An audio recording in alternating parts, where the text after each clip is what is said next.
Assalamualaikum warahmatullahi wabarakatuh. Salam, Om Swastiastu, Namo Buddhaya, Salam Kebajikan. Modul 5, Pendekatan dalam Pembelajaran IPS di SD. Dosen pengampu Bapak Lukman Budiarto, SPD, MPT. Sebelumnya, perkenalkan, nama saya Sabtina Aryatiningsih. Di sini saya akan memperkenalkan kelompok saya. Yang pertama ada Mbak Nur Aini, yang kedua ada Mas Rifki Ainurofik. Kami dari Fakultas Keguruan Ilmu Pendidikan Guru Sekolah Dasar. Kami dari mahasiswa Universitas Terbuka. Di sini saya akan menjelaskan KP pertama, pendekatan kognitif dalam pembelajaran di SD. Di sini saya akan mengkaji berbagai pendekatan pembelajaran IPS di SD. Namun sebelum kita mengkaji pendekatan pembelajaran SD, kita harus tahu strategi, metode, dan teknik pembelajaran. Yang pertama, pendekatan pembelajaran. Pendekatan pembelajaran dapat diartikan sebagai titik tolak atau sudut pandang kita terhadap proses pembelajaran yang merujuk pada pandangan tentang terjadinya suatu proses yang sifatnya masih sangat umum. Di dalamnya mewadahi, menginspirasi, menguatkan, dan melatari metode pembelajaran dengan cakupan teoritis tertentu. Dilihat dari pendekatannya, Bank 1977 menyebutkan pembelajaran terdapat dua jenis. Yang pertama, pendekatan pembelajaran yang berorientasi atau berpusat pada siswa. Yang kedua, pendekatan pembelajaran yang berorientasi atau berpusat pada guru. Yang kedua, strategi pembelajaran. Bagaimana cara kita memilih strategi pembelajaran yang benar? Yang pertama, pemilihan materi pelajaran guru atau peserta didik.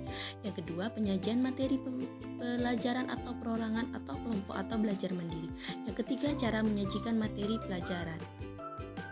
Yang ketiga ialah metode. Metode adalah cara atau prosedur konkret yang digunakan guru untuk melaksanakan strategi pembelajaran.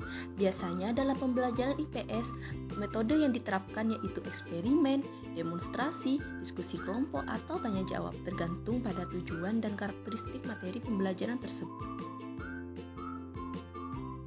Yang keempat ada teknik pembelajaran. Teknik pembelajaran adalah cara yang lebih spesifik dan praktis yang digunakan guru dalam menerapkan metode pembelajaran. Teknik dapat disesuaikan dengan kebutuhan siswa, situasi kelas, dan ketersediaan sumber belajar. Yang kelima ada model pembelajaran. Model pembelajaran adalah kerangka konseptual yang menggambarkan langkah-langkah sistematis dalam mengorganisasikan pengalaman belajar. Menurut Bank 1977, penelitian ilmu sosial yang memiliki beberapa karakteristik. Yang pertama, tujuan, 2 proses penelitian, 3 model-model penelitian, 4 konsep, 5 generalisasi, dan 6 teori atau konstruk. KB2, pendekatan sosial, personal, dan perilaku dalam pembelajaran IPS SD. Pendekatan sosial, personal, dan perilaku pada prinsipnya merupakan bentuk sentuhan pedagogisnya terhadap dimensi sosial dan personal atau dimensi intelijensia emosional atau emotional intelligence. Yang pertama, emosi. Apa sih itu emosi? Emosi adalah setiap kegiatan atau pergolakan pikiran, perasaan, nafsu, setiap keadaan mental yang hebat atau meluap-luap. Menurut Goleman 1996 mengartikan emosi sebagai satu perasaan dan pikiran atau suatu keadaan biologis dan psikologis dan serangkaian kecenderungan untuk bertindak. Yang kedua, nilai dan sikap. Yang pertama, kita mengulas nilai. Apa sih itu nilai? Nilai adalah sebagai objek suatu dianggap suatu nilai apabila memiliki kualitas kebaikan atau harga. Misalnya gula manis, gadis cantik, orang alim, dan lain-lain. Contohnya, gadis itu dianggap cantik apabila dilihat dari pandangan orang lain.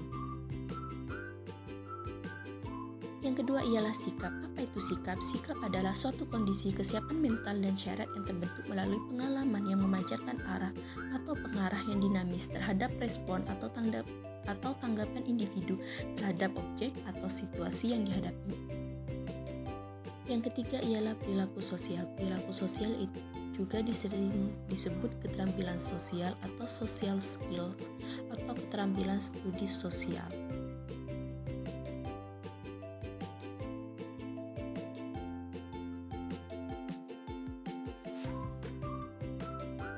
Kesimpulan dari materi ini yaitu kita sebagai guru harus memiliki pemahaman terhadap kelima komponen agar dapat merancang kegiatan pembelajaran IPS di SD yang efektif, menarik, dan bermakna. di mana pendekatan menjadi landasan filosofis, strategi sebagai perencanaan umum, metode sebagai cara pelaksanaan, teknik sebagai keterampilan praktis di kelas, dan model sebagai kerangka konseptual yang sistematis. Hanya ini yang bisa saya paparkan. Apabila ada kesalahan, mohon dimaafkan, dan semoga materi ini dapat bermanfaat bagi kita semua.